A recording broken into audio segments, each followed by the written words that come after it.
Hello po, magandang hapon po. So, ito na po yung progress. So, ayan po ay masilya pa lang ng yung painting pati natin. So, andyan pa lang. Kulay puti. Maganda na.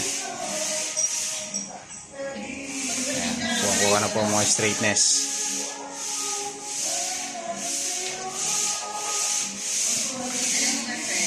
Ganda ng kanto. Pinatuwid. Meron rin po yung concrete beams.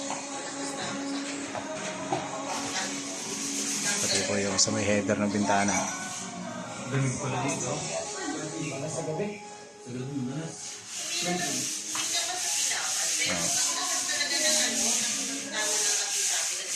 Ganda na. Hindi ka nasasira dito. Pag nagayong ako ng nasa alanganin ko.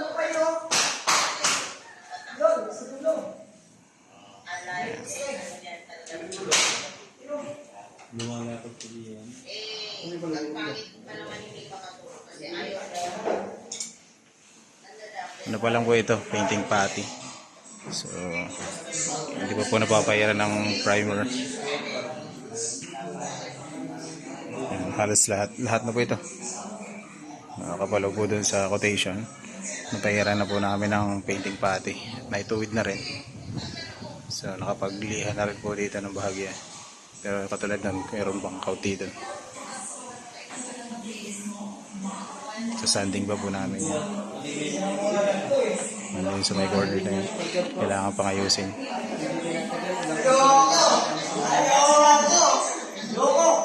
Hindi ka tulad ng yung pa-square na kuhan. Ito naman po sa loob ng kwarto. Parang bilog siya.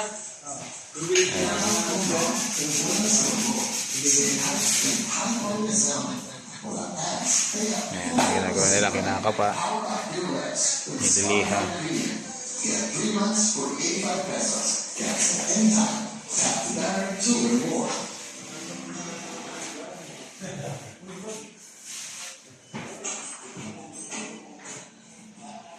Ayan, tayo po magpahid ng flat latex primer.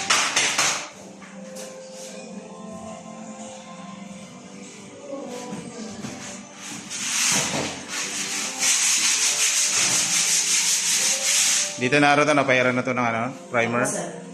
Dito. Etong side na to. Etong buong kwarto, meron na to.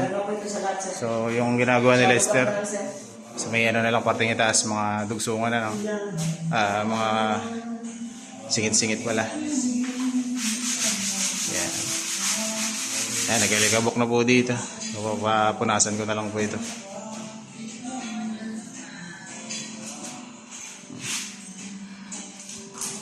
So ito po muna ang priority namin, itong loob ng kwarto. Para pag napalinisan ko na po ito, pakakabit ko na po yung pintuan. Sasara ko ito. After that, sa labas naman po kami mag-aalikabok. Para hindi na po pumasok dito sa loob ng kwarto.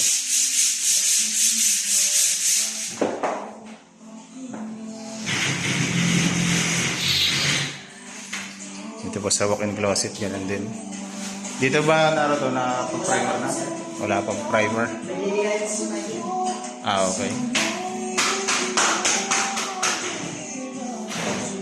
So, CR, meron lang po akong pinaulit dito. Kaya binakbak po namin.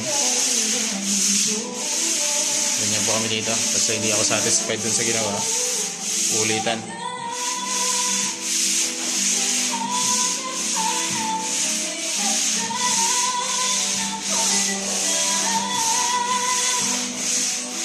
Ito, bukat pa yung corner bead.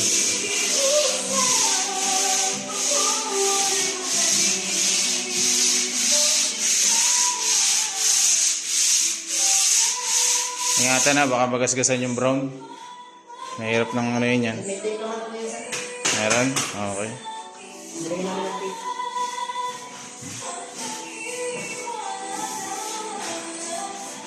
Ingatan ang kanto at yun ang pinaka importante sa atin dito.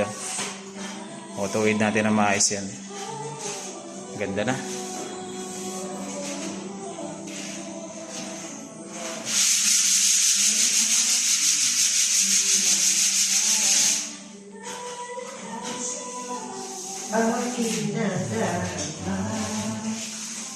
Di ba ito kayo? Ayun po. Thank you po.